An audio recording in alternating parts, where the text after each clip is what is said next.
অনেক আপুরা বলেন গ্যাসের চুলায় পিঠা হয় না। এটা কিন্তু ভুল কথা আপু। দেখুন আমি কি সুন্দর গ্যাসের চুলায় পিঠা বানাচ্ছি। আমার পিঠাগুলা দেখতে দেখুন কতটা সুন্দর হয়েছে।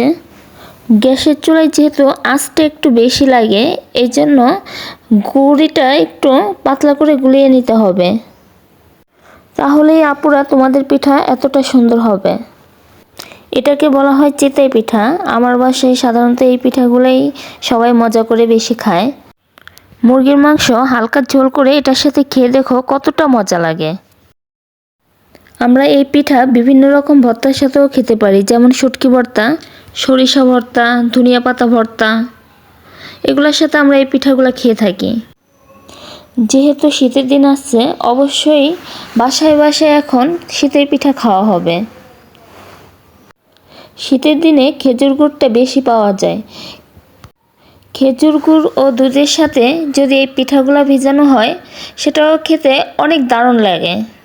এখানে আমি পিঠার জন্য 1 কেজি পরিমাণ গুড় নিয়েছি।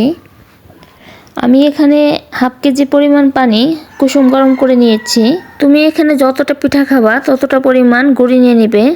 স্বাদ মতো লবণ দিয়ে দিতে হবে।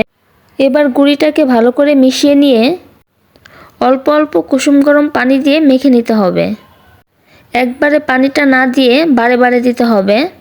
পরিমাণ মতো পানি দিয়ে পাতলা করে গুঁড়িটাকে গুলিয়ে নিতে হবে। এভাবেই তৈরি হয়ে গেল শীতের পিঠা।